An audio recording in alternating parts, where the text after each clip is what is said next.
Welcome to our second DSS session. I'm Bobo, a Year 2 student, your MC for today. As SHDM student, the best way to understand the industry is to look forward in the trends. And for those of you who have followed the industry, you know that it's probably back on track now after the disruptions of COVID-19. And for those of you who haven't been keeping a close eye, well, the 2026 Emerging Trends in Asia Pacific report, published by the Urban Blend Institute, ULI, serves as a definitive and forward-looking compass for the sector. It highlights the key trends that will shape profitability and risk in the coming year, offering an essential benchmark for the entire industry. And as we all know, the best way to stay ahead of trends is to listen to what our industry experts have to say. And so therefore today, we'll have industry experts from ULI, the world's strongest real industry network. Yeah, please give them a warm round of applause. Today's session will be a panel discussion moderated by Ms. Jessica Chan, Head of Investor Solutions at JLL. And our distinguished panelists including Ms. Rosanna Tang, Executive Director and Head of Research for Hong Kong at Cushman & Wakefield. Mr. Michael Grimshaw, Principal at Ten Design. Ms. Kathy Huang, Managing Director at EXS Capital Group. Ms. Vivian Wong, Director of Real Estate Finance at HSBC. And a special welcome to Ms. Jan Lee, Executive Director of ULI Hong Kong, who has kindly joined us today to support the session. And now, please join me in giving a warm welcome to our panelists now.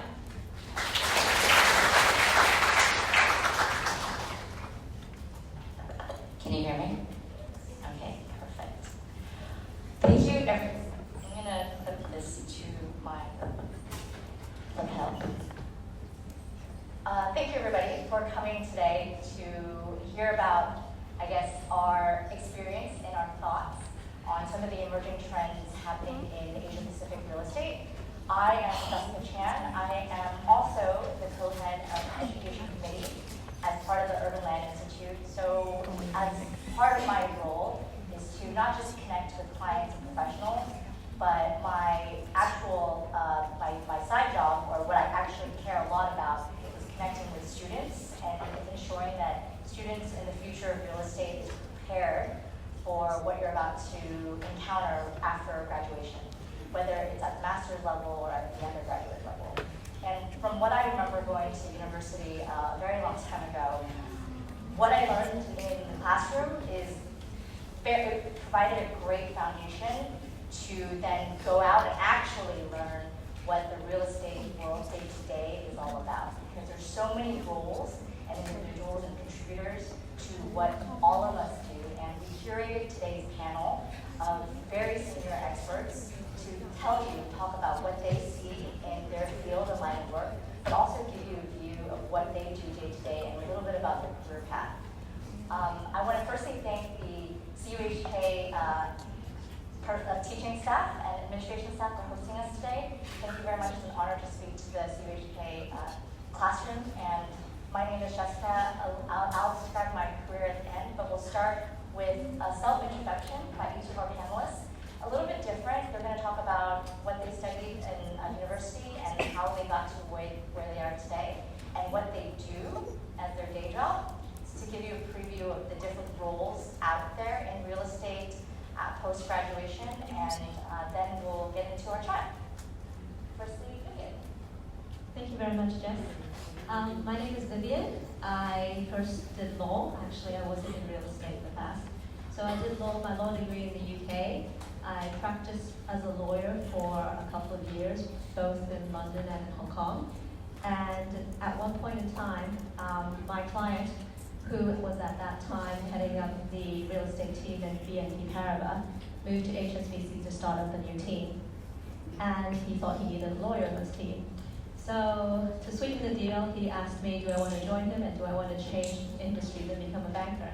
So at that point in time, I was getting a little bit bored of my law firm job, and I moved, and that was 10 years ago. So it was a great experience, and I thought it was a great decision as well.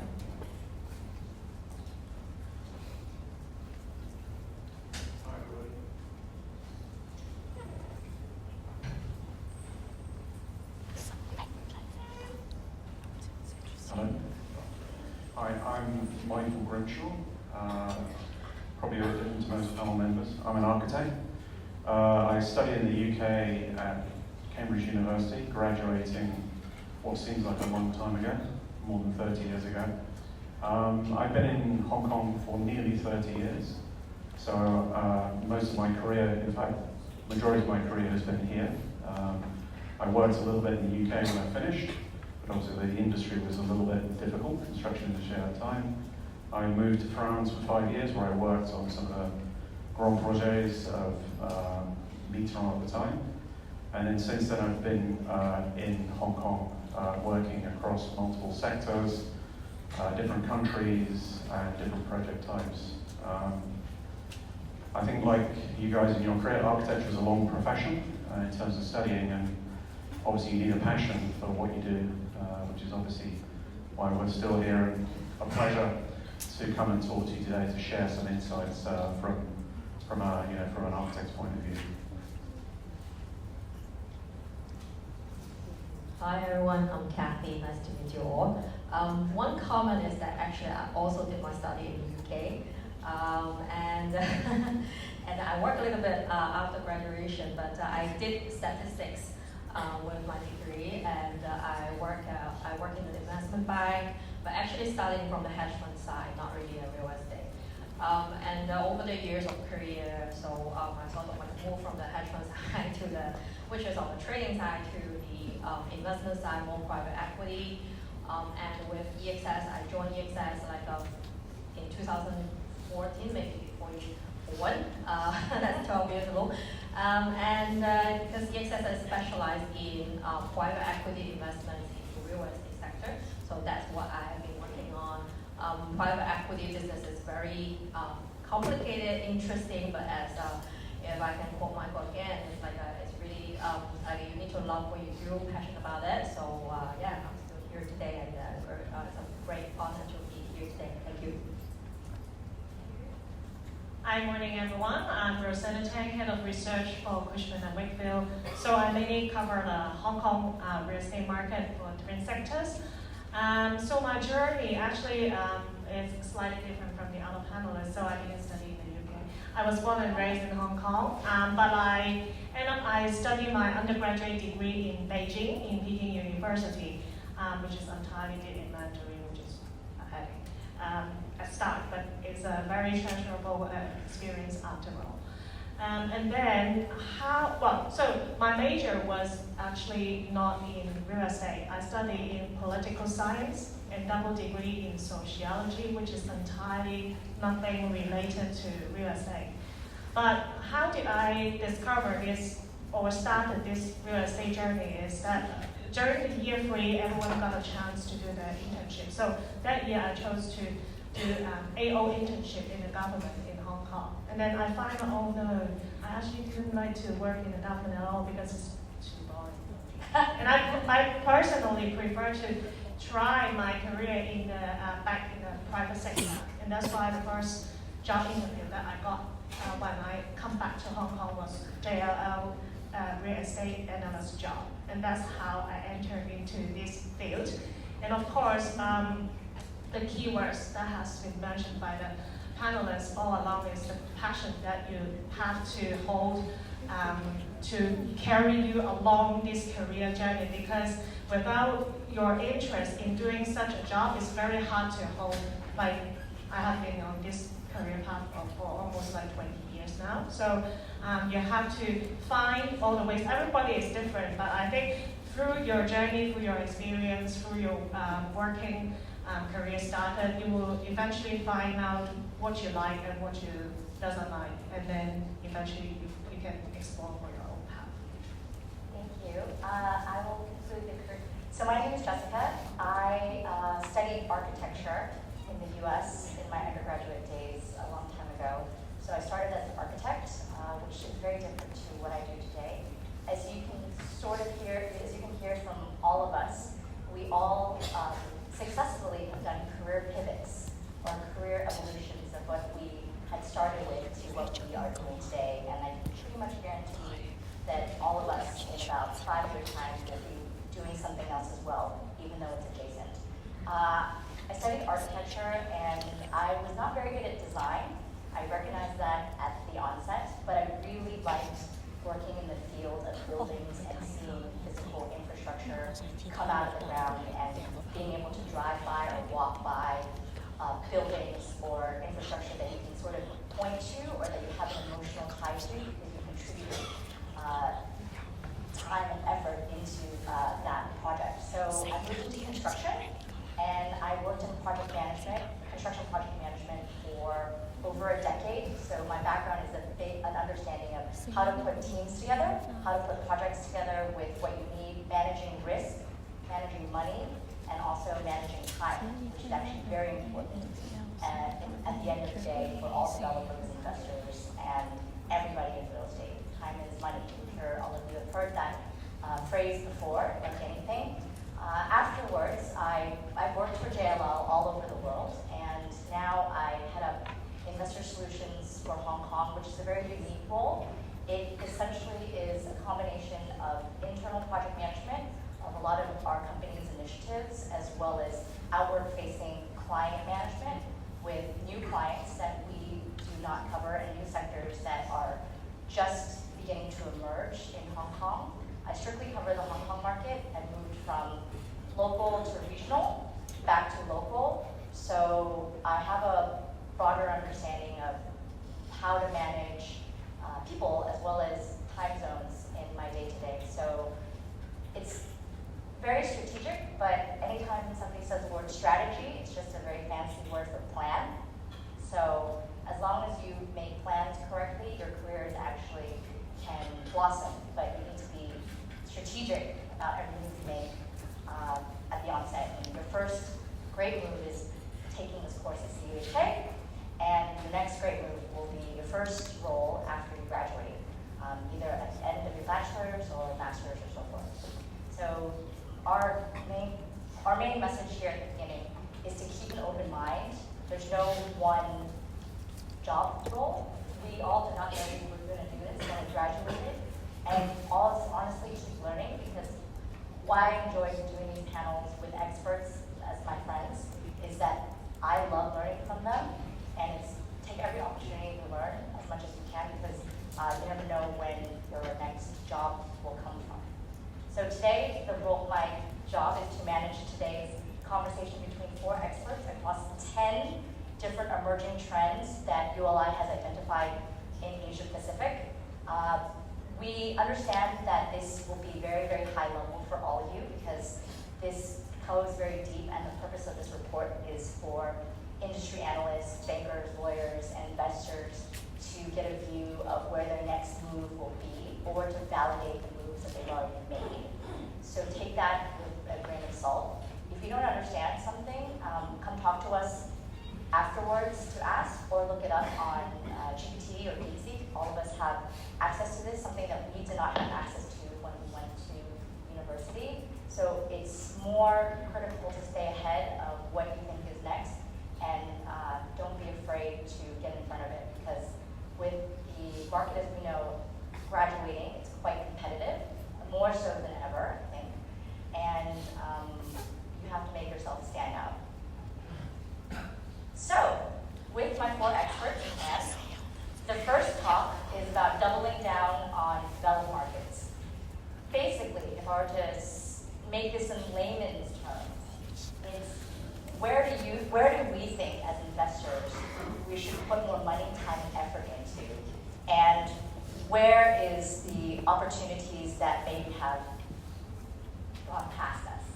So maybe with the first question, Rosanna, actually just from a macro level, because we want to keep it very high level, like what structural factors continue to make these developed Asia Pacific markets consistently attractive to investors, and where does Hong Kong sit?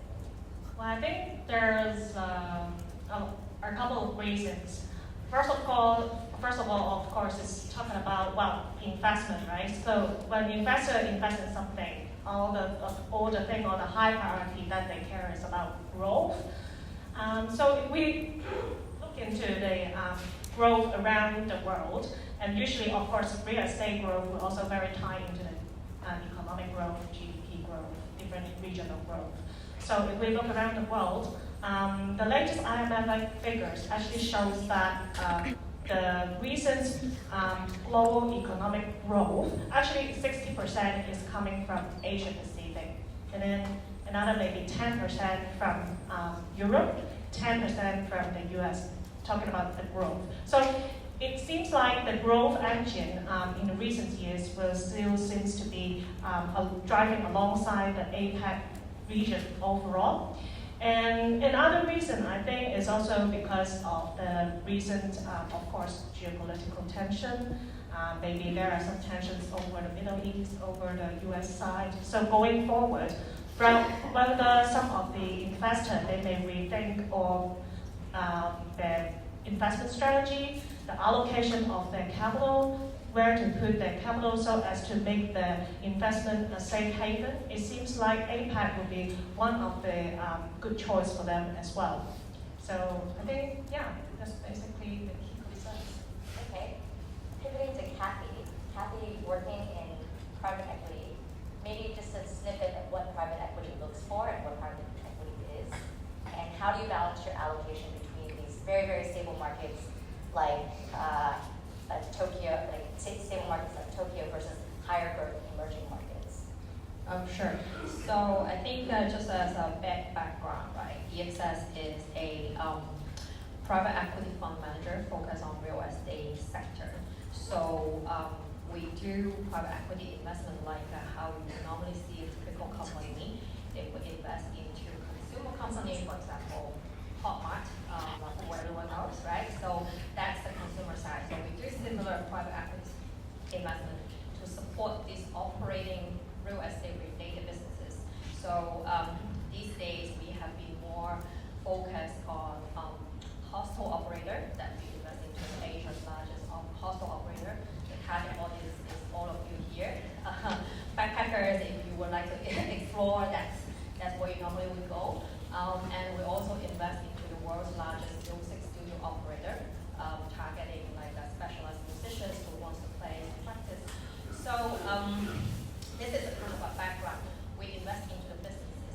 And once these operating businesses, they become a stable, profitable, sustainable businesses or company, then we will bring in the property angle, because all of these businesses, they will still need a place to run. It's not just in the cloud, people still want to social, they want to get together. So these operating businesses, they will become a great tenant for the property. So our property fund will buy these assets for the operator to be the tenant to run. So that's kind of like a quick background. So you have an eye for risk. Yeah, I hope so. So in terms of like how we see the markets, for us, we are very thematic driven and company driven.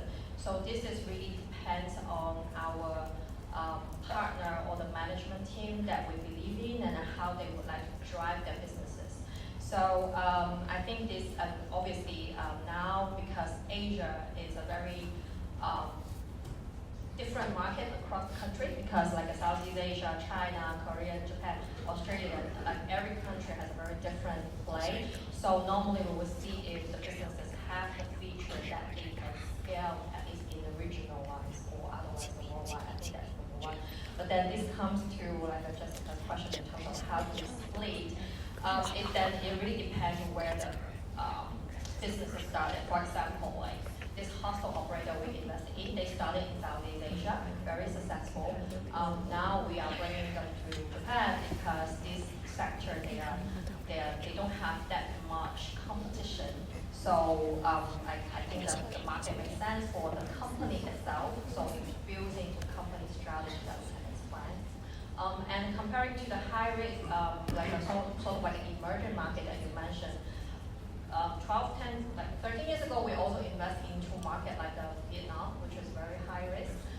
However, I think that it takes longer time to invest, but then the return is higher as well. So again, it depends, I think, on the investment strategy that we focus on. For us, naturally, if you invest into the investment team and then over the time it will become a little bit blended portfolio.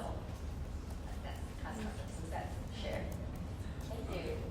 So doubling down on developed markets, we all know that in development, or actually in investment, development of real estate, a lot of the big budget items is not for consultants, it's actually for physical construction. And developing buildings takes a lot of different materials, and they have different angles in terms of type and sectors. This is where, we'll talk about this later, but we start dividing real estate into different sectors, which you all should maybe pay attention to, because not every good investment is commercial office, which is actually probably the most talked about generically when they think real estate investment. There's living, which is, it goes into different types of living, as well as data centers, industrial, logistics. So there are different sectors to go into when we talk about real estate.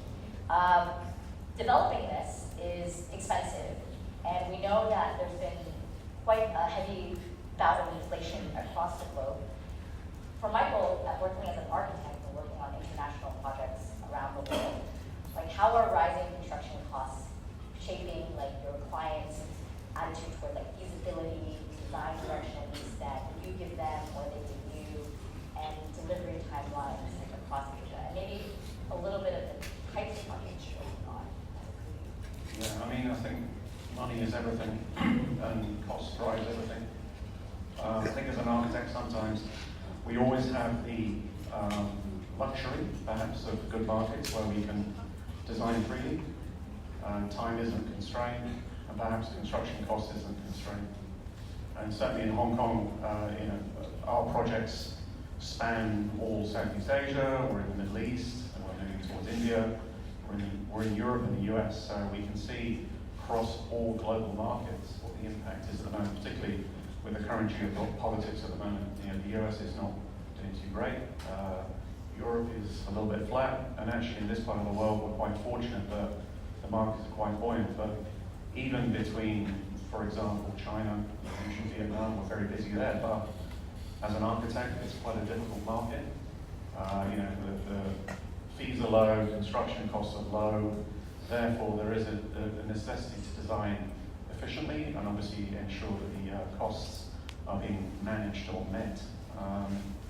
One thing I've seen over the last, I would say, 20 years or so is that, particularly in China, where we had a lot of freedom, a lot of things being constructed, today, a lot of those projects, commercial, retail, office, even living, are now at a point where they've either served their purpose, not been properly used, and there is an issue of readapting their use. We do actually have a studio that are particularly looking at retail in particular, and there's quite a lot of projects now that we're actually coming back to relook at for developers, obviously, and clients to, essentially to sort of upgrade the buildings. Many years ago, you would probably just knock the building down and rebuild it, but obviously at the moment, I think cost is a big concern, and time is a big concern as well. And I think, again, also labour shortage is another concern in certain countries where, time is the key, so it may be cheaper to actually just get an existing building and readapt that building for its purpose. So that's one of the shifts that we see at the moment. And that's not only in Southeast Asia, I think Europe, US has been happening a lot. And we're getting a little bit of that in the Middle East as well. It's quite surprising how the market's shifting. Generically, we hope to see more and more adaptive use in Hong Kong. Yep. Maybe not as quickly as we would like to see, because Hong Kong has a very aging population in terms of property. A lot of the property that's been built is well over 40 to 50 plus years old, and that is facing stark challenges in terms of valuation against some of the newer buildings that are being developed just next door. And you see this very clearly in the office commercial rental market, if you read the papers or look into any of our reports on this. But Vivian, being a banker who lends, her job is to lend money to help with projects of this of size and scale. So with construction and like fit out costs, what Michael just mentioned, being expensive, and this is a really big cost concern for investors that we know of. How is HSBC borrowers adjusting their financing needs, and what is financing or capital structure to accommodate these higher funding? From a banker's perspective, ultimately we care about maybe two main things. One is the amount that we are providing versus the amount of equity that the investors are putting in. So the way the bankers look at it is that we might put money in, but we want to see some skin in the game. So we want the investors to actually have meaningful contributions as well. Otherwise, the risk is all on the banks. So although the construction costs have been increasing because of inflation, we still focus on a loan-to-cost ratio. The loan-to-cost ratio has not changed, and therefore, proportionally speaking, the amount of equity that needs to be put in has also increased. So that doesn't change because of the inflation. What really does change is what is the value of the asset that gets built. Because once it's built, what the banks really care about is what is the loan versus the valuation of the asset, what's the value of the asset. And if you look at it from evaluation principles, the value of the asset should be in part corresponding to the amount of rental it can achieve. So I think the key issue is if your construction costs have gone up and you build an asset, is it still able to generate a proportionately greater amount of return? So if your rental rates are still flat, they are not moving in accordance with inflation, then you might be stuck with an asset which is not really worth building. So I think, and on top of that, the investors are not looking for a flat return, they're probably looking for increased returns, because currently the interest rates are still a little bit on the higher end. So that actually has an impact on how the banks look at financing. Banks might actually ask the investors, why are you doing this deal? Because you're not actually making any money off it. The banks will ultimately, that's part of the bank's due diligence, to understand why the investor is doing this and what's the investment thesis. So that are the aspects that we look at.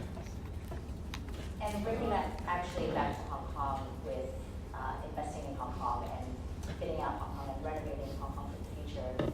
Rosanna, with your view, knowing very deeply the Hong Kong market, how are these elevated CapEx and a little bit of OpEx costs affecting leasing, refurbishment, upgrades, or even like market absorption in Hong Kong? And maybe you can talk about some recent transactions in the headlines that have happened as public information that the students can kind of relate to in terms of comparable. I think, well, but back to before I talk about the recent transaction, the construction cost itself indeed has triggered some of the, for example, some of the MNCs occupiers in town, when the market is not doing good or even in a downward cycle, some of them will get into a cost saving mode and ended up on this high rising construction cost. Some of them may choose, whether I should stay put in the existing building or I should relocate to another building. So when the construction cost is rising up, most of them or some of them cost conscious ones will be choose to stay put. And then that's why some of them, or in the previous maybe 2-3 years before, when the office market is not doing good in Hong Kong, there are more renewal cases compared to nowadays when the economy is getting better, and some of them finally willing to spend some capex to do the relocations. That's why, back to what Jessica mentioned, there are quite some transaction or headline transaction happenings around the banking and finance sector because the IPO market has been reactivated. We have seen IPO markets finally for Hong Kong gone back to the top 1 in the global ranking. And hence there are a lot of finance occupiers like JP Morgan's, previous years, we have UBS. They have very big hand relocation activities happening in town, and some other pre-leasing activities as well. So that's more on the occupier side, but actually the construction costs not only affects the occupiers, it actually, I'll say everyone of us and you and your parents as well, because the developer, when they develop, for example, a residential apartment, apart from the land cost, and then it would be the construction cost.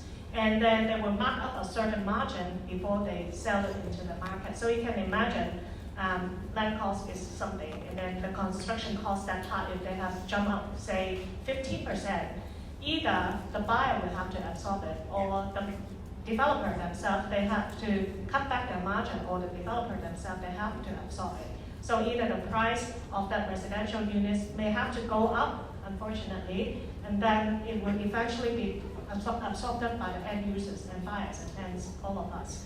And that's how it actually impacts to the real estate market. Thanks, Rosanna. I guess when we talk about real estate, and my assumption is everybody in this room wants to work in the profession, we always look for bright spots or areas of growth. And for Vivian and Kathy, who both work on the investment side, or the investor side, Vivian, from your view, are you seeing more capital raising improvements? Is that, like, from your work pipeline, do you see more stronger lending happening, or borrowing appetite? Is that changing? I would say that there's actually a bifurcation between the assets that are desirable and the assets that are not desirable. So I think the thematics has actually become more stark. Sorry, I skipped a trend. Oh, please. Sorry, I'm so sorry. Sorry, I skipped a trend. Actually, trend 3, we want to talk about. Does anybody know what a shed is? Or a bed? All of you guys have a bed. So this is just lingo, real estate lingo. One of the hottest asset types that's still generically hot across Asia Pacific is called shed. It's just a fun term for industrial. It's industrial development. And bed is just a fun term for living. Living can be anything from senior housing to student accommodation, which is very hot in Hong Kong, and actually across more developed markets like even Australia or Japan for living, as well these are the 2 generic terms that we see that is investors are very, very favored to. So this includes like data centers, industrial, multifamily, student housing, and senior living. So for Kathy, you were talking about investing in the living sector earlier. Where do you see the most compelling risk-adjusted opportunities within data centers and the living sectors? Sure. So data center now is very hot. We invest into data center starting in 2016 when no one knows what data center was. But now it's become a very expensive investment. So even 10 years ago, I think on a per square foot building cost for a fully fitted data center, it's 6 times of the cost of building the nation in Macau. And that was the data that we got when we first looking into this sector. And it's now like the AI and all the technology continue to evolve, data center become a household name. But if you're looking into the end buyers, the end buyer is very limited. There are only sort of like a handful, less than 10 hyperscaler, that's what we call, in both China and the US, I think the both biggest markets. China, you can name it, ByteDance, and Alibaba, etc. And then in the US, it's Google, Microsoft. So then that makes the market is very competitive, expensive, etc. So that's why we haven't, now it becomes a more kind of like a larger growth infrastructure play and for us, more focus on private equity style investments into operators. So now we've been shifting our investment focus to more kind of like a living sector, but not necessarily living because actually our focus is more community-driven, sharing economy-driven operating businesses. So obviously that involves a large component of living. So co-living or student housing definitely have a commonality of these features. So that's where we have been focused on, and we do see the consumers, which is all of you here, have a sort of like a change of lifestyle or preference, etc. So I think that's the trend that we are focused on. And then for this, I mentioned this conversion aspect. Michael, on your side, a lot of the older infrastructure can be converted into these new asset types that will actually be more profitable. What, from a design and conversion challenge, what did you think about when adapting like older assets into multifamily, student, or even like senior housing living formats? Yeah, I mean, I think probably the most complicated projects that we will do is conversion of existing buildings into some other function. And typically, depending on obviously where they're located, which and what the buildings originally were, they can be quite complicated and high cost, but also potentially high value in terms of the final occupants of that. If, for example, we're talking about living or student accommodation, perhaps from another building type, obviously the first thing to consider is obviously just the original building function, its layout. I mean, how big are the floor plates? How much daylight can you get into the building itself? And there are other factors, sort of such as code compliance. A lot of conversion of buildings, particularly in Hong Kong, the fire service department, the buildings department have a very strict set of regulations. It's almost a global thing, but some permissions or permits can be quite difficult to do, expensive, and also timely as well. The other thing as well is mechanical systems, lighting, air conditioning, within the building systems, fire service systems, etc. are things that will need to be sort of upgraded and changed. And then I think also as well, another big factor is obviously materials as well. You have some older buildings that may have materials that are obviously, for example, asbestos, or materials that are actually not sort of, not fit for purpose. So again, there are sort of challenges there to change the materials. And also, I think from experience, once you start to look at existing fabric or existing structures, there are potentially, hidden challenges within or risks that you may discover once you actually start the process of trying to, retrofit buildings. And obviously, approval time with authorities can take time, months or even years in some countries. I mean, we are doing quite a lot of different buildings, heritage buildings, and converting, to use as well. So, I mean, I'd say it is a complicated typology to work with, but I think from a standpoint of reusing an existing building, it's definitely something that has got good value, and particularly for accommodation. We're seeing that now. And Rosanna, from your view, what demand fundamentals are driving investors into these bed shed categories? Yeah, I think, so we talk about data centers, basically sheds and beds, right? So for data centers, I think, the other speaker already mentioned some of the very fundamental things like the pickup of technology, AI, cloud computing, etc. But I think one of the key consideration, apart from the hardware itself, the hardware of the data centers, how could it be really up and running is also another concern, because data centers, it needs a lot of power backup electricity. And sometimes the end users will also have concerns in terms of whether there are natural hazards like daytime or earthquakes, which may impact the performance of the data center. So these are some of the criteria they may also think of: where are the power coming from, where are the electricity coming from. So this is also some of the key considerations when investing into the data center. But yeah, nevertheless, this is also one of the hot take in the investment market right now. And in terms of the beds, living sector is definitely one of the favorable sectors for majority of the players because of the market fundamentals. If we look around the region, not only in Hong Kong, but I think some of the other cities, developed cities especially, they have very low birth rates right now, and most of us are facing challenges of an aging society, including Japan, Korea, Hong Kong, and even in mainland China.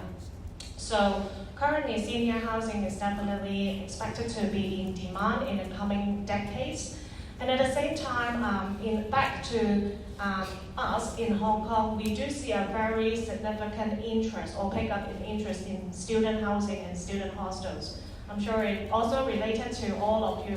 And this term of PBSA or student housing is an entirely new thing in Hong Kong. So when I started to do research, database didn't really cover student housing. What is that?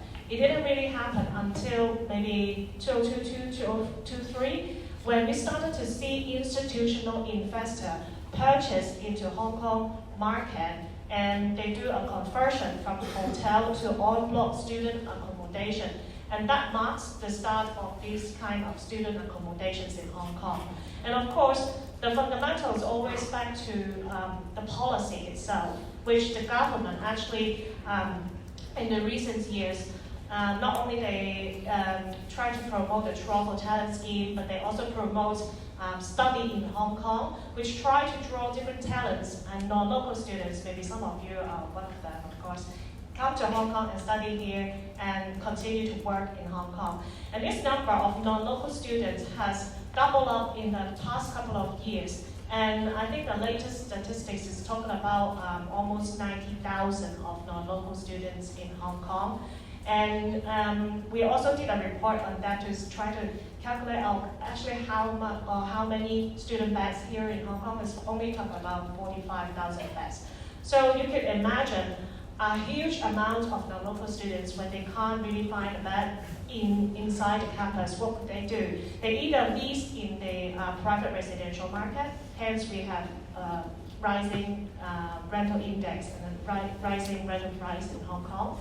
And at the same time, they may now have another option to lease in the student hostels. So that's why it triggers the market and the investors to think about, oh, maybe I should buy into different hotels or commercial buildings to do such conversions. Now, of course, there are some hiccups that mentioned by Michael earlier because of the lighting or fire safety or whatever rules that we have to comply to convert certain buildings into student hostels. So the government last year, they have also tried to implement or announce new policies to help to fast track or simplify this kind of rules to help the investor to convert certain commercial buildings into student hostels. And that's why everyone, or majority of our clients and investors nowadays are looking into these student living or student housing pieces in Hong Kong right now. I want to do a quick small sample size survey. How many of you guys lived in student accommodation from CUHK? Currently living or had lived in? Less than. For the individuals who have not lived in CUHK student accommodation, is it you're commuting from a private residence like your home? Yes? And then, they're homeless. Everyone's homeless. And one more question, just for sample size for all of us to understand just a small part of the market. How many of you guys are living in a private residence, meaning not home, not student accommodation, like it would be either hostel, like private hostel, or sharing an apartment with a friend? Not home.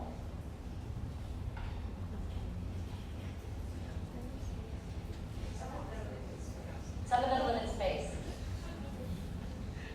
So, okay, so this is just a view of how, there's a giant gap in the market, and this is, as real estate people, because all of you guys may be real estate people, you can pay attention to this. Your goal and objective is to look for these giant holes in the market and make value of yourself in that hole. And if you do it really well, you can be very successful. And success doesn't necessarily mean income directly. It will come with income, but it would mean a career.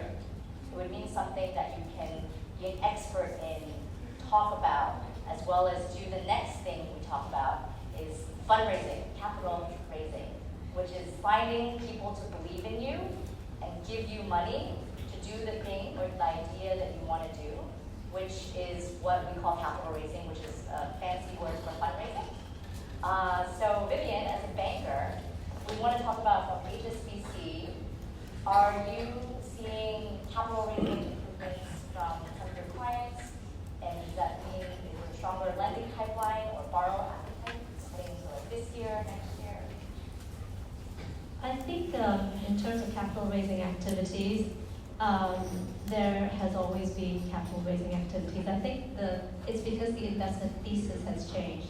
And also partly I think it's because people in the past couple of years, maybe 5 years ago, earmarked a lot of dry powder for, as in equity, when the equity capital raising happens and money comes in and it sits in the general partner's account, basically the fund's account, before they actually deploy it into actual investments. During the time that it's sitting there, it's called dry powder. And historically, they're at the point in time when the market changed, they might have actually earmarked a lot of the money to be invested in their usual large markets, such as China. And because of what happened, they can no longer deploy that capital. And therefore, they've been trying very hard to find other places to deploy it. And one of those places is India, but I think still it's very difficult for dry powder allocated to be absorbed very quickly by other markets simply because of its size and scale. Having said that though, what has, I think nowadays been the greater focus is what types of assets should this money go to, which will be more likely to secure a higher return or return that is within the investor's expectations. And that is still in line with what was just discussed in the third trend, which is beds and sheds, so data centers, logistics, and student accommodation.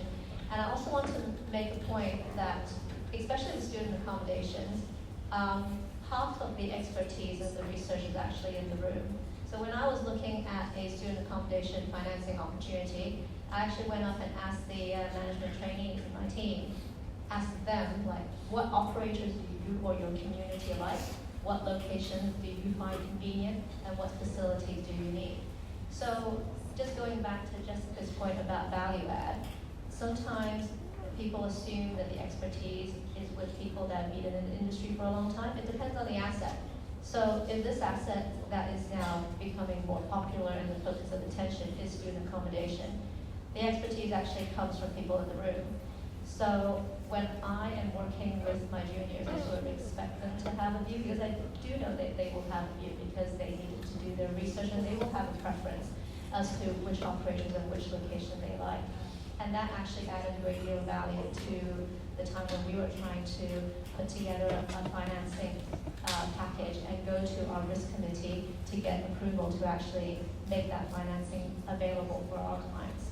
So that's just something to keep in mind. Everyone can bring value, especially for real estate, because everyone has experience with real estate, directly or indirectly. So going back to Jessica's question, the refinancing activity, I think in terms of in terms of capital recovery with capital raising, it's also linked to where the interest rates are. So interest rates are still in a bit of a roller coaster, but it might be worthwhile at this point in time to just maybe go through some key principles about how interest rates actually affect how banks look at financing and how investors look at investment. Usually, when you put money to work, you look at what options you have in terms of your investments.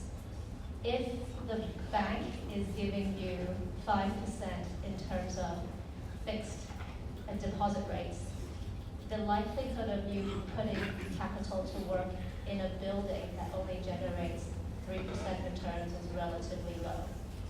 Unless you get a huge bank loan, and therefore you're not actually putting your own capital to work, and you're putting someone else's capital to work, and the bank is able to give you that financing on very, very cheap terms.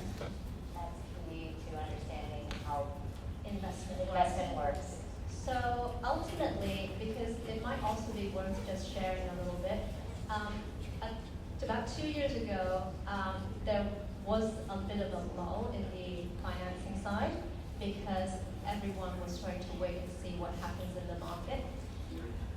So I put my hand up and said I want to do something a little bit different for a short period of time.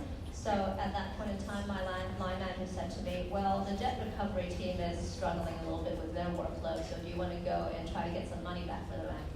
So I moved across to the... I was calling people to recover their loans, yes, at that point in time. But it was, so I moved across and I was talking to both the borrowers that were under stress, as well as trying to find potential buyers for my borrowers to sell the assets so that the bank can get some of the money back through the disposal proceeds. At that point in time, I got a lot of feedback from potential buyers in the market. Some of them are institutional, some of them are local. They have very different mindsets, but fundamentally the thought process was the same. If I can buy treasury bonds at 5%, why would I pay a property for a 3% cap rate? So a lot of times what they were looking for is almost a 5 to 6% yield, rental yield on the property as being their starting negotiating position, because that will give them a little bit of extra return on top of treasury yields. And they think that justifies the extra effort needed to go in and maintain the property, because for treasury yields or bank fixed deposits, you don't have to do anything. There's nothing you have to sweat. You don't have to do any work in terms of property management. So they're looking for a little bit higher than the treasury yields, and that for a period of time was psychologically a little bit more difficult for some of the borrowers, because they were looking at valuations that were a little bit, the valuations themselves had not readjusted, and there was a lot of tension at that point. But that goes to show that how the rates actually impact investors' appetite. So if the rates do come down, then investor sentiment will go up, because the financing versus the yield of the property will be right-sized. Well, you mentioned quite a number of financing terms. Professors, has everybody taken real estate finance in this room? So all the terms like dry powder, NOI, compressed cap rate, hurdle rate, IRR are, you know them. Because I think one thing that in the investment real estate world, we throw these words out because we're very used to the other person understanding what they are. But if you don't know what they are, or the components of these words, just AI them, just real estate finance generic terms. Because when you go into your interview, I guarantee you need to know the fundamentals of what fundamentally how the company that you're interviewing with makes money. Even if you're interviewing with office agency leasing role.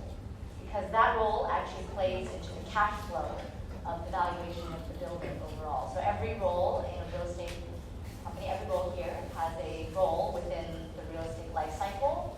So the fundamentals of what you're looking to do, you should generically understand. Not too deep, it's okay, because you're just coming into the job market, but that's some tips.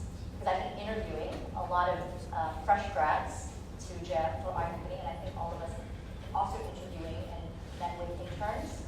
It's just something that will make you more successful or more impressionable, which is of value. So that's just a tip in this chat today. If you don't understand something, look it up.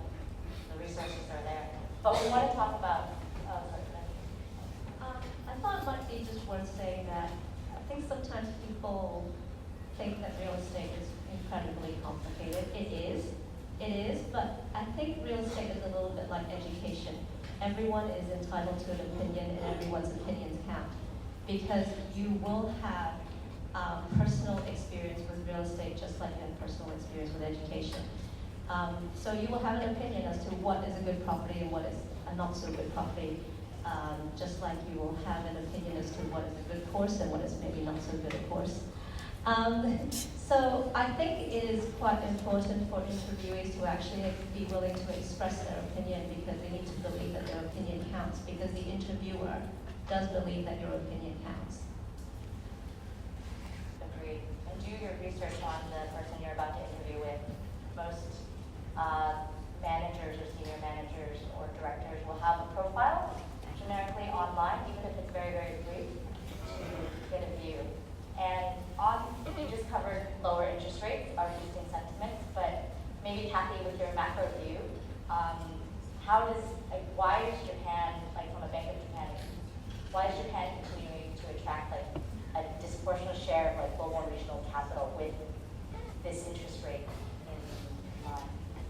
Sure, I think Japan is an interest market. It's been having very low interest rate for many, many years. And I think recently more people realize it's a very stable market generally, and still have a very deep liquidity base. What it means is like the underlying economy or the people, they are having enough income to support their living, etc. So the market, there is demand there in the underlying market. And then I think given the geopolitical tensions and the recent wars, etc., that people realize like having a stable market to invest with a good infrastructure in terms of like a legal system, tax system, relatively speaking, that's kind of like important for institutional investor to look for. And even for some high net worth individuals, they will look for this kind of like a stable market to invest. So that's why I think Japan has been popular, and also like the latest is on the currencies. Unfortunately, yen has been very cheap for years, and that kind of like gives some incentives to the investors as well. Rosanna, I'm not sure if, I think this is unknown now, but if there were to be more interest rate cuts, we're not sure. How does like Asia Pacific or Hong Kong stand to benefit from rate cuts? How does that change? What does that mean when you're looking into things like leasing or investment? Yeah, I think Vivian just mentioned or illustrate or explain quite detailed in how the investor think when they compare what or choose what are the investable assets. So usually it would be they would be comparing the cap rates or yield that they could get in the market with the risk-free rates that they could put in the bank or through sovereign bonds. So I think regardless, with the interest rate getting into a down cycle, let's say for example in Hong Kong, we indeed see that the transaction volume, no matter for the residential units or for the commercial properties, and the transaction volume has been picking up since 2005. And that's where the rate cycle started to get into interest rate downward cycle as well.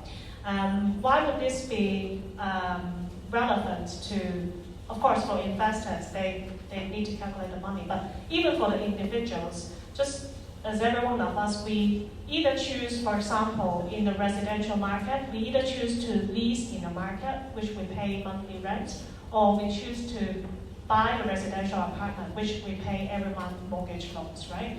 So in the past, when the rate is very high, when the rate is very low, where you lease in the market is very much the same as what you put into your monthly mortgage. So people may think, oh, maybe just buy the residential apartment then.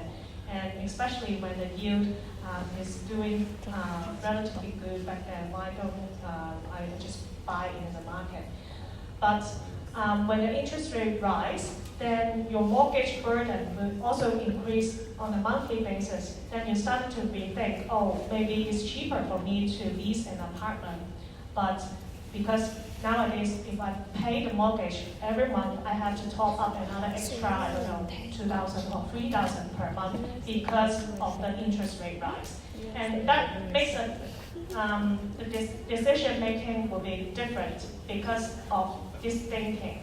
And then you can basically think of nowadays, because the interest rate, as we mentioned, in Hong Kong, it started to be in an easing cycle because Hong Kong dollar is pegged with US dollar, and then US dollar, basically they are also in a downward cycle in interest rates. So Hong Kong, of course, we may not necessarily follow every time, but eventually, because of the packed currency between Hong Kong dollar and US dollar, we have the pressure to ease our interest rate as well in Hong Kong. And that's why in the recent 12 months, we started to see interest rate also trying to tapering down from the peak in Hong Kong, which essentially also demonstrates that in the residential market, actually the transaction volume has picked up quite substantially last year with over 63,000 units being transacted, first-hand and second-hand added together. And essentially, the boost up of transaction will also provide fundamentals for the housing price to pick up. And that's how interest rate basically interact with the investment market or the purchasing market. Stay with you, just for a really quick, since you have the mic. In the report, we had noticed, it's actually a great thing for Hong Kong. We wrote, the Hong Kong rose 9 places in the 2026 investment rankings. Does that indicate early stabilization or just short-term sentiment? For Hong Kong investment. I think for Hong Kong is a very interesting year since 2005 and getting into 2006. We talked about different sectors earlier, right? So for Hong Kong, we also have different sectors that have been frequently traded in the market, not only residential, but we also have grade office, we have retail properties, we have student housings, we also have data centers. So what happened is last year, since we started to see, of course, interest rate is one of the factors to interact with the Hong Kong market cycle, but we also see some of the fundamentals has been picking up. For example, we mentioned earlier IPO activities picking up, hence it triggers some of the more demands from the finance sector, hence they want more office space and they are expanding in the office leasing activities. And basically we also started to see some turnaround of activities in the grade office sector. Some of you may saw the news headline of Hong Kong grade office is having a headline highest vacancy rate of 20% in the last 2 years' time. And this vacancy rate or availability rate actually started to taper down slightly in the last year because of the revived or reactivated activities, leasing activities in town. Some of the financial expansion or some of the professional services firm up downstream from these kind of IPO activities will also be willing to expand in the market. And that's why we particularly see that in some of the core locations, which are most financial firms are favored in town. For example, Greater Central area, Wan Chai, Causeway Bay area, these kind of core locations, we started to see the vacancy gradually coming down. And rents started to pick up since the end of last year as well. And at the same time, I think for retail, we also see the comeback of retail incoming tourists. Retail sales overall, in the year before first half in 2025, we are suffering because Hong Kong people spending outbound, in the northbound in Greater Bay Area, and then some spending in Hong Kong is getting lower because people only Dakat and Xiaohongshu, whatever, but they are not necessarily spending, buying stuff in Hong Kong. But we started to see this trend slightly improving in the second half of last year, and then end up retail sales still rebounded by around 1% for the overall of 2025. So there are still some silver linings ongoing in Hong Kong. And not to mention, we just talked about the very strong fundamentals of East expats coming into Hong Kong. You know, the talent approvals for the last 3 years in Hong Kong actually almost getting around 400,000 approvals being approved by the government to allow the incoming talent. So these people, they will also, for the first 1 to 2 years, choose to stay in rental apartments rather than buy in residential apartments, and hence, which also stir up the residential rents and the co-living sector, as well as the rental housing sector.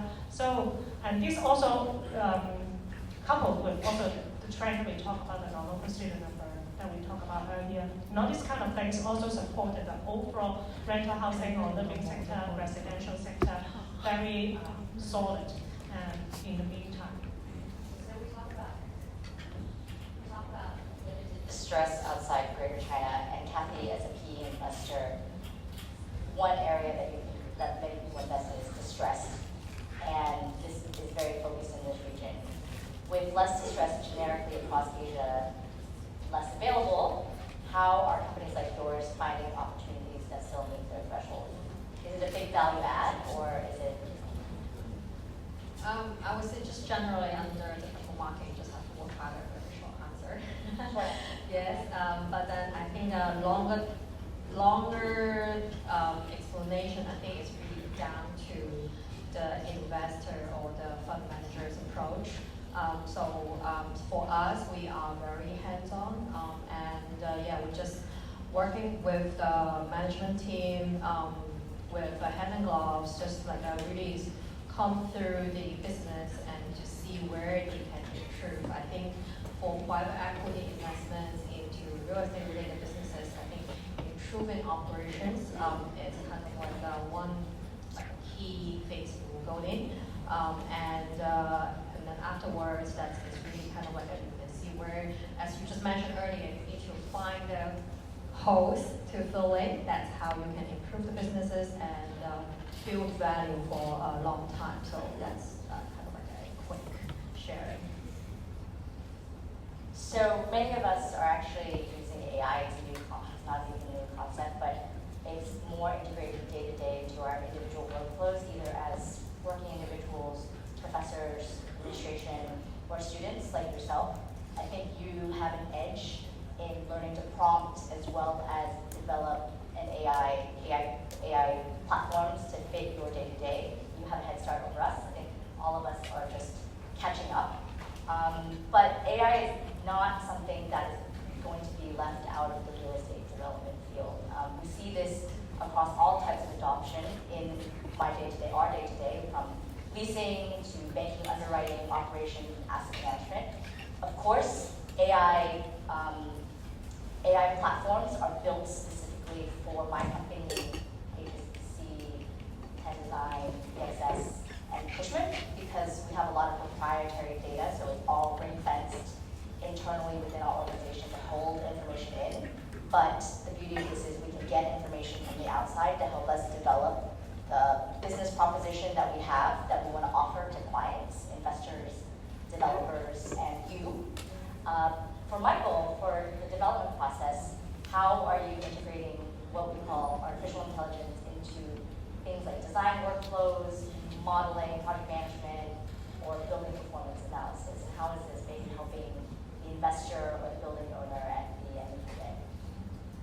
Yeah, I think obviously AI, certainly in the last 6 to 12 months, has become quite a key proponent in terms of how we assess and produce our workflow. I think everyone probably nowadays can design a building, can have the interior done on their phone within 2 minutes. A lot of clients come to us because they believe, we can speed up the process, which you can, or they don't believe that why things take so long, why does it take so long to do this process or that process, or this drawing package or this design, because you can just use AI. There are definitely limitations to it, and obviously depending on how you use it. We, certainly in our team, we're starting to look at, for example, design generation, auctioneering, creating the options for clients. We have a building, and then we can create 3 or 4 options quite quickly.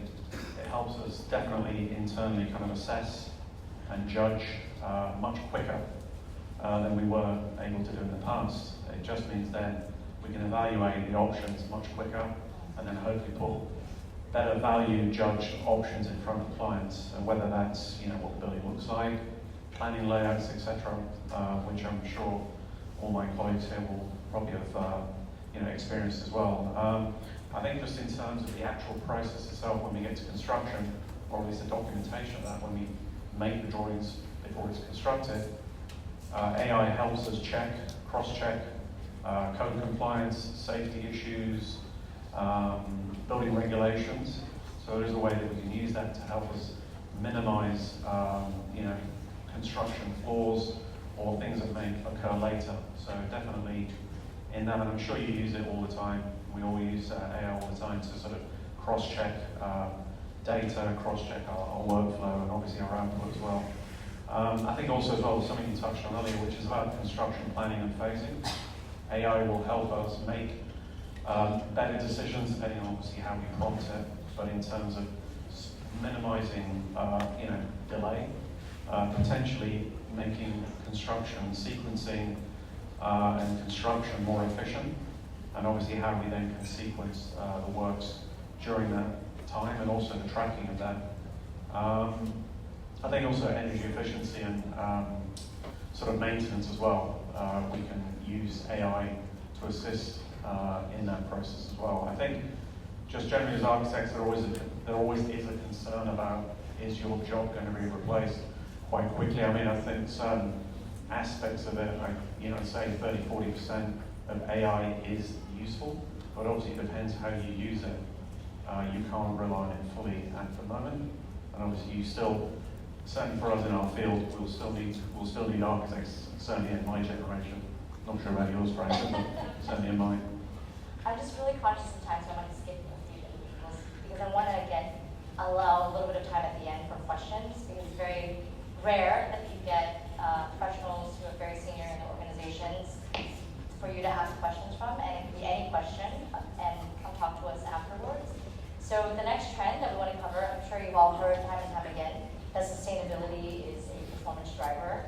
And for Vivian, on your end, what are you seeing in terms of sustainability linked loan structures and green finance? What is green finance, and how do you measure it when investors ask you about it? Maybe I start with saying what we see as being green finance. So green finance within the organization usually means either that the building is green certified, or that there is a path towards green certification. So what we try to do is the thought process is green certified buildings are intrinsically environmentally more friendly, and therefore they're economically more efficient. So effectively what that really means for buildings is that your electricity bills are lower, because it is a building that uses electricity more efficiently. And therefore, if it's a more energy efficient building, then the valuation is higher because your tenants pay less by way of electricity bills, and therefore they're willing to pay a little bit higher in rent. That's the very bare basics of why the valuations would be higher. Now, from the bank's perspective, the preference is obviously to always finance high value buildings. So do we necessarily give better financing terms to buildings that are more green than others? I think where the trend is actually going nowadays is that there is a strong preference not to finance buildings that are not environmentally efficient, because I think the worry is that as the buildings age and they're not maintained very well, and therefore they're not upgraded, and therefore the electricity bills run higher, people will be less willing to rent them, and therefore the income producing capabilities of these buildings go lower, and therefore your valuation drops. So actually the focus is for the banks is not so much whether it's green finance or sustainability linked. It's actually tied to the nature of the asset. Is this considered a good asset?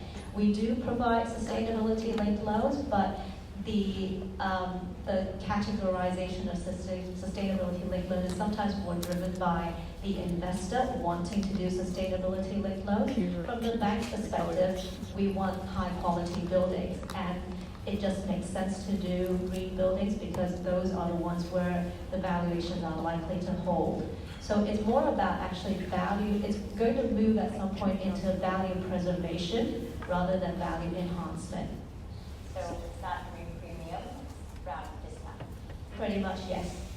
And maybe for a more personal touch, if let's say you have your own residential unit, you've lived in it for a very long time, and you haven't done your renovation, your electricity bills probably go up because the wiring is a bit old, it's not very efficient, your refrigerator is probably not green certified, etc. So it's the same concept. Thank you. Next is corporate deals to unlock Japanese assets.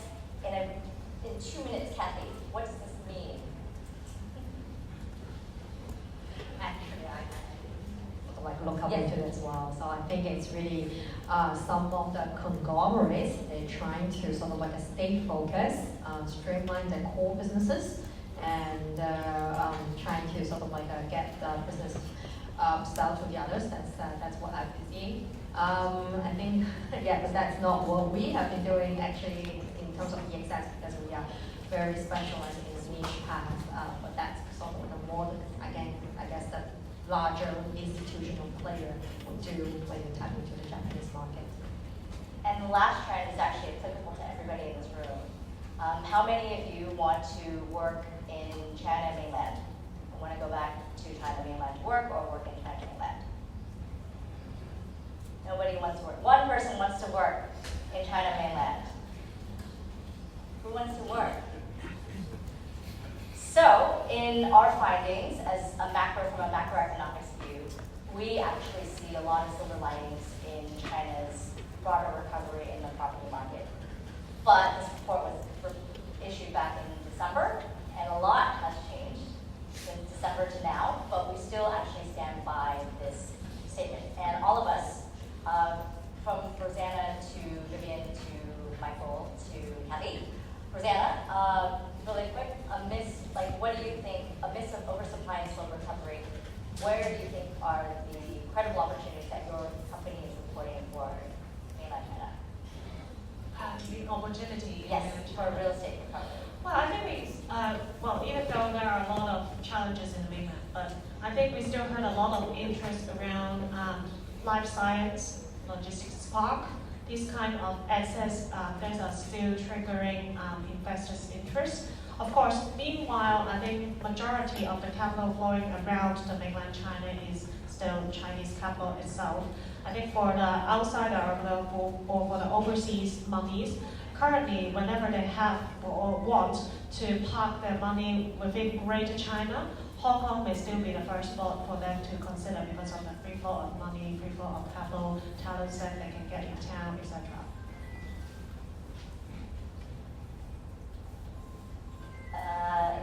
Okay. So Kathy, is there a contrarian moment are you at EXS looking at China, or is it still uncertain? Well, contrarian actually is embedded in EXS DNA. Actually, 13 years ago, we invested into Vietnam when interest rate is 26% high. So we did it before. For us, this is more primarily about the company, the management team, and the business model. So we are less focused in terms of like jurisdiction. Contrarian means when everyone is zigging and we will be zagging. So if we can find the right partner, right businesses, we will consider. That is not my phone.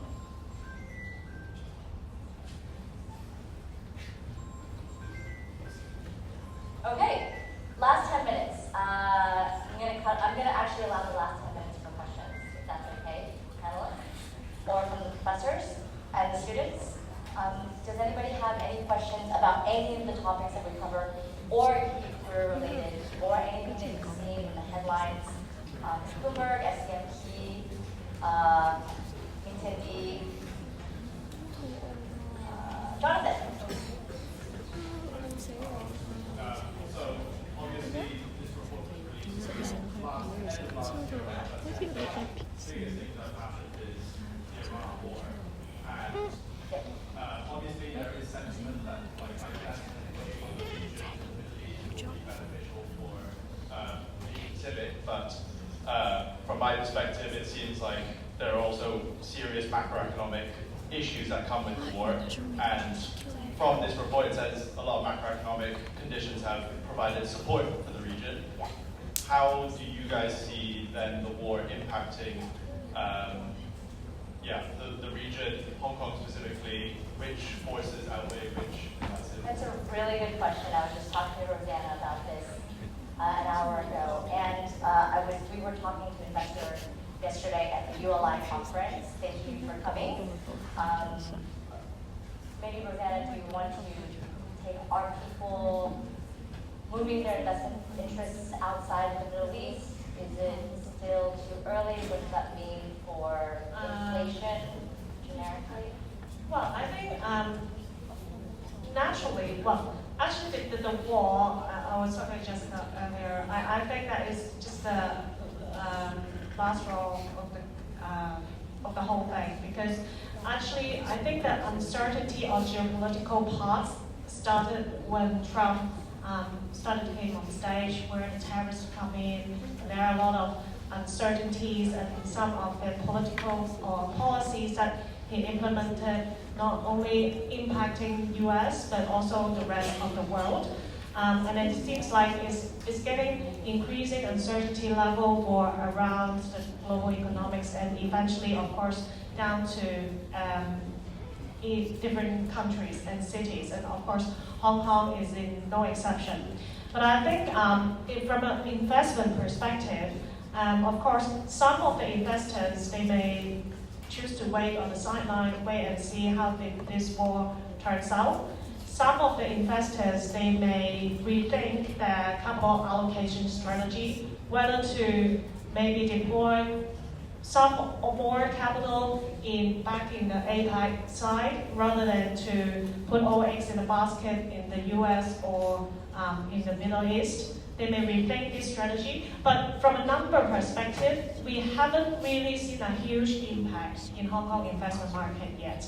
But I won't be surprised if there are some capital eventually will be allocated back in the APAC region and hence benefit to Hong Kong. But I think at the end of the day, investors are still looking for capital growth, yield, cap rates, this kind of return income generation. So it's always back to the fundamentals of what we discussed earlier, like where are the actual fundamentals demand coming from and which sector or what piece of investment that they can generate the most income or return for them.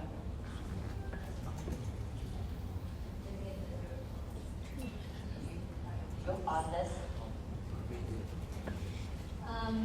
HSBC actually hasn't formally put out like a research report on this because it's still a developing thematic.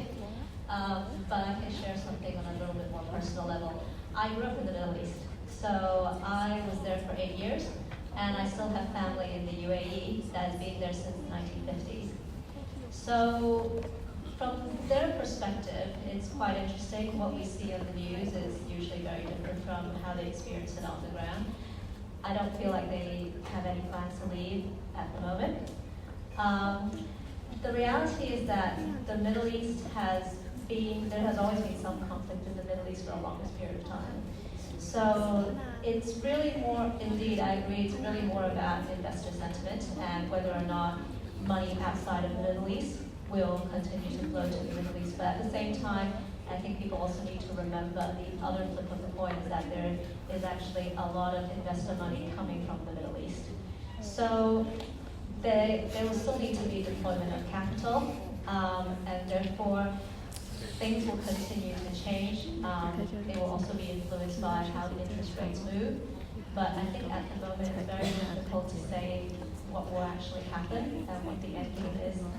At the end of the day, people look at the fundamentals, whether or not you are confident that you'll earn X% return having put Y amount of money in, and that's not going to change. Yep, we try. I'll try to keep within the HSBC guidelines. Yeah, I answer as you would like to, but one of the main things out of this conflict that's different to other conflicts is the closing of the Straits of Hormuz, which affects global oil prices. And we've already seen the Bank of England has held their rate steady this week. This conflict, if it continues, will result in the US holding their interest rate steady, which is, as you guys have been talking about interest rates, that will affect Hong Kong interest rates. Japan, Taiwan, Korea, their economies are all incredibly tied to getting shipping from the Straits of Hormuz. So as the conflict progresses, does this not sort of really risk an existential threat to these macroeconomic factors for the region? And would that not in turn, given the report and its findings, then sort of really impact negatively the real estate market? I think it the way to look at it would be ultimately if there is need for that real estate, if there's a need for people to buy residential flats, then I think the question is one of price.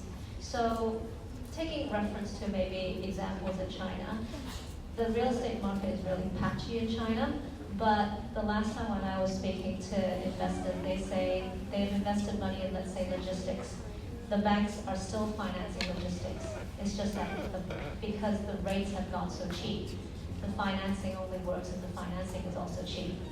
So I think it comes down to a matter of price, and therefore I think investor appetite might be affected, because if the returns are so thin, they would think, well, can I put my money somewhere else? If there's nowhere else to put the money, then the prices will readjust to reflect an appropriate return.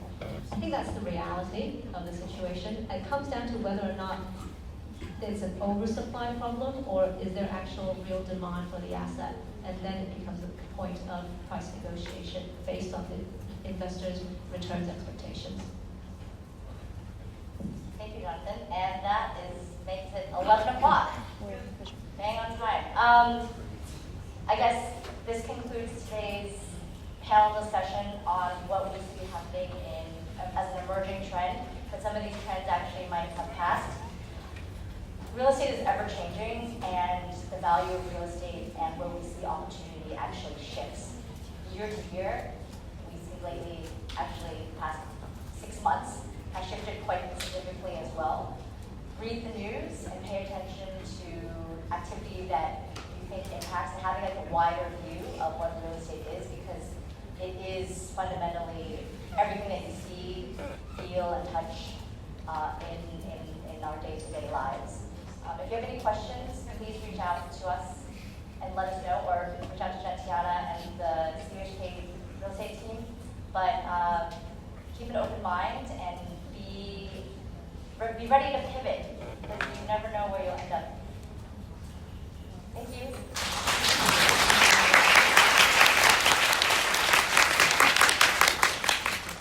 That's the end of today's session, and a big thank you to our moderator, Jessica Chan, and our panelists.